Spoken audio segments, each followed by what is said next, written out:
एक सवाल है जो सबके मन में उठता है। ये बात तो हम सब जानते ही है कि भगवान शिव की दो पत्नियां थी, माता सती और माता पार्वती। लेकिन क्या आप जानते हो इन दोनों के अलावा भी भगवान शिव की दो और पत्नियां थी। मेरा मतलब है कुल मिलाकर 4 पत्नियां। चलिए जानते हैं आखिर कौन है वो 4 पत्नियां और उनके पीछे का रहस्य। मित्रों, वीडियो शुरू करने से पहले ऐसे और अमेजिंग जानकारी वीडियोस को देखने के लिए इस गरीब की चैनल को सब्सक्राइब कर बेल आइकॉन जरूर दबा दीजिएगा। वीडियो को ज्यादा लंबा ना खींचते हुए चलिए सीधा मुद्दे पर आते हैं। मित्रों, माता सती भगवान शिव की पहली पत्नी थी।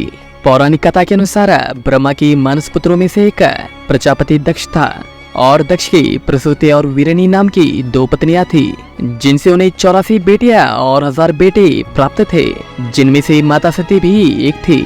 दरअसल सती ने अपने पिता की इच्छा के विरुद्ध भगवान शंकर से विवाह किया, जिसके चलते जब प्रजापति दक्ष माता सती के सामने यज्ञ के दौरान भगवान शिव का बहुत अपमान किया तो माता इन शब्दों को सुनना सहन नहीं कर सकी और यज्ञ में कूदकर अपनी जान दे दी।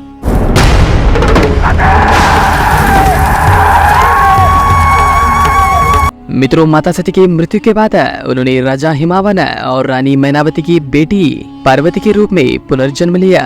हिंदू पौराणिक कथा के अनुसार माता पार्वती भगवान शिव को अपने पति के रूप में पाना चाहती थी, इसलिए वे तपस्या करना शुरू कर दी, जिसके बाद भगवान शिव उनका परीक्षा लेना चाहा, लेकिन माता पार्वती उसमें सफलता हासिल की, जिसको देख भगवान शिव को एहसास हुआ कि पार्वती को अभी भी सती के रूप में अपना पिछला जन्म याद है। मित्रों, इसलिए भगवान शिव उनसे विवाह करने तैयार हुए और दोनों का विवाह हुआ और उन्हें 2 पुत्र प्राप्त हुए, एक भगवान गणेश, दूसरा भगवान कार्तिकेय। मित्रों, कहा जाता है कि जब शंकर जी ने महेश का रूप धारण की तो माता पार्वती भी उमा बन गई। माना जाता है कि माता उमा को भूमि के देवी के रूप में पूजा किया जाता है, जो दयालु और सहज है, जो पूजा करने पर प्रसन्न हो जाती है। और भगवान शंकर का महेश के रूप में माता पार्वती के उमा रूप से तीसरा विवाह हुआ था। मित्रों, अंतिम और चौथा माता काली को भगवान शिव का चौथा पत्नी कहा जाता है। पौराणिक कथा के अनुसार काली ने एक भयंकर रक्तबीज नामक राक्षस का वध किया था।